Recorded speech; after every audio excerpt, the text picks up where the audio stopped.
वाहिगुरु जी का खालसा, वाहिगुरु जी की फ़तेह। नमस्कार, सलाम भाइयों, आप सब कैसे हैं? उम्मीद करता हूँ सब अच्छे होंगे।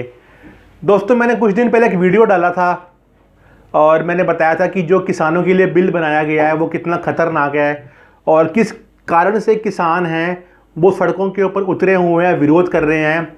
हरियाणा, पंजाब स्टेट के अंदर बहुत बड़े लेवल पे प्रोटेस्ट हो रहा है, लेकिन अफसोस की बात यह है कि जो हमारा मीडिया है उसको बिल्कुल भी कवरेज नहीं दे रहा, जिस कारण उनकी आवाज़ आम लोगों तक पहुंच नहीं पा रही। मेरे पास बहुत सारे नेगेटिव रिस्पांस आए, बहुत सारे पॉजिटिव रिस्पांस आए, तो मेरे को लगा कि थोड़ी सी और खुल के बात करनी चाहिए।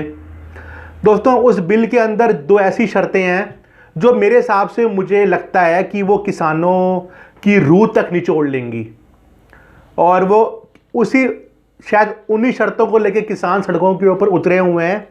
हम लोगों को अंदाज़ा नहीं है क्योंकि मीडिया के अंदर दिखाया नहीं जा रहा। तो उन दो शर्तों के बारे में जिस कारण किसान डरा हुआ है, सहमा हुआ है, विरोध कर रहा है, उनको लेके मैं आपके सामने वो दो शर्तें रखूँगा। फिर आप फैसला कीजिएगा कि ये जो बिल बनाया गया है वो किसानों के पक्ष में है या किसान विरोधी है। जैसे हम लोग जानते हैं कि एक तरीके से खेती का भी निजीकरण कर दिया गया है। उसके अंदर एक शर्त है कि सरकारी मंडियों के बाहर भी अब कोई बंदा जो खेती करता है या नहीं करता है, या जिसका बैकग्राउंड किसानी है कि नहीं है, वो भी किसानों से फसल खरीद सकता है। XYZ पर्सन, कोई बिजनेसमैन जिसका ताल्लुक खेती से है या नहीं है, वो इंसान भी, वो बिजनेसमैन भी, वो एजेंट भी किसानों की फसल, कोई भी फसल खरीद सकता है।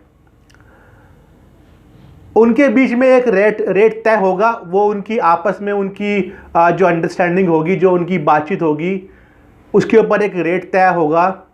रेट तय होने के बाद अगर एजेंट या बिजनेसमैन या वो XYZ पर्सन किसानों का पूरा भुगतान नहीं करता पैसों का, तय पाए होने के बाद अगर वो फसल लेके भाग जाता है, पैसा नहीं चुकाता, अगर वो फसल लेकर आधे दाम देता है, आधा दाम नहीं चुकाता, या उनके आपस के अंदर पैसों को लेके कोई भी डिस्प्यूट पैदा अगर मान लेते हैं हो जाता है किसी भी कंडीशन के अंदर, तो किसान अपने साथ हुए अन्याय के खिलाफ कोर्ट में केस नहीं कर सकता। वो कानून का दरवाज़ा नहीं खटखटा सकता, वो उसके खिलाफ मुकदमा दायर नहीं कर सकता। तो मेरे हिसाब से ये तो कोई मंदबुद्धि हो ना, उसको भी अगर आप समझा दो तो उसके भी ये बात समझ में आ जाएगी कि ये किसानों के पक्ष में है। मतलब किसानों के लिए पूरा रास्ता अगर वो लेके भाग जाए तो भाग जाए। वो अगर पैसे ना चुकाए तो कोई बात नहीं, लेकिन अगर किसान उस पर केस करना चाहे तो वो उस पर केस नहीं कर सकता, उस पर मुकदमा दायर नहीं कर सकता। पहली कंडीशन ये है। दूसरी कंडीशन ये है कि कॉन्ट्रैक्ट खेती के बारे में आपने सुना होगा कि कोई बंदा किसी किसान का खेत लीज पे लेता है या कॉन्ट्रैक्ट पे लेता है, और पंजाब हरियाणा में ये बात आम है। किसान भाई आपस में जो उनका आपस में विश्वास है, जो प्यार बना हुआ है, उसके आधार पर वो एक दूसरे की ज़मीन लेते हैं, उसके ऊपर खेती करते हैं, फसल बेचते हैं। और कई लोगों का कॉन्ट्रैक्ट ऐसा होता है कि मुनाफे के अंदर हिस्सा होता है, और कई लोग महीने का अमाउंट लेते हैं, मतलब एज ए रेंट पे दे दिया। अब जब इसका निजीकरण कर दिया गया है तो कोई भी बंदा किसान के पास जा सकता है, वो उसको बोलेगा कि फसल मैं जो बोलूँगा वो तू बीजेगा, इसमें कोई बुराई वाली बात नहीं है। मान लेते हैं किसी किसान को बोला कि तू चावल की फसल बीज ले, उससे पहले एक कॉन्ट्रैक्ट होगा। कॉन्ट्रैक्ट के अंदर कुछ शर्तें लागू होंगी। एक तो क्वालिटी उसकी कैसे, जो चावल निकलेगा, जो चावल की फसल जब फाइनल प्रोसेस में होगी, जब वो निकल के बाहर आएगी, तो उसकी क्वालिटी उसको ऐसे चाहिए, ऐसे होना चाहिए, ऐसे होना चाहिए।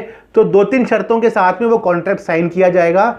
उसके बाद में किसान अपनी लागत लगा के अपनी ज़मीन पे खुद बीज बोएगा, खुद मेहनत करेगा, पर किसी और के लिए अगर उसको मुनाफा मिल जाता है तो ये अच्छी बात थी। लेकिन यहाँ पर क्या है कि कॉन्ट्रैक्ट होने के बावजूद, अब देखो बड़े बड़े जो बिजनेसमैन होते हैं, बड़े बड़े व्यापारी जो होते हैं, उनका काम है बार्गेनिंग करना। उन्होंने क्या करना है, उठा के कोई ना कोई नुक्स निकाल देना है फसल के अंदर। ऐसा नहीं है, वैसा नहीं है, जैसे मैं सोचता था मुझे वैसी फसल नहीं मिली। अब क्या है कि वो जो तय पाई हुई थी, जो कॉन्ट्रैक्ट हुआ था, वो वहाँ पे रद्द हो जाएगा। भाई कॉन्ट्रैक्टर उसको उतना पैसा देने के लिए बाध्य नहीं है। फसल खड़ी हुई है, फसल तैयार है। अब क्या होगा कि किसान के पास एक ऑप्शन है, मरता क्या नहीं करता। अगर वो अपने पास रख लेगा फसल को तो उसके किसी काम की नहीं है, वो कितना चावल यूज़ कर लेगा। कॉन्ट्रैक्टर लेना नहीं चाहता क्योंकि उसको दाम तोड़ने हैं, उसको बार्गेनिंग करनी है। वो क्या बोलेगा कि भैया ये तो मेरे हिसाब से फसल पैदा नहीं हुई है, मैं तो 1000 रुपये पर क्विंटल अपनी बात हुई थी, मैं आपको 700 रुपये दूंगा, 600 रुपये दूंगा।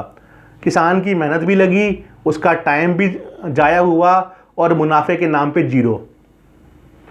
तो कुल मिला के बात यह है कि निजीकरण करने का जो इनका फैसला है वो सिर्फ कुछ लोगों को ध्यान में रख के किया गया है।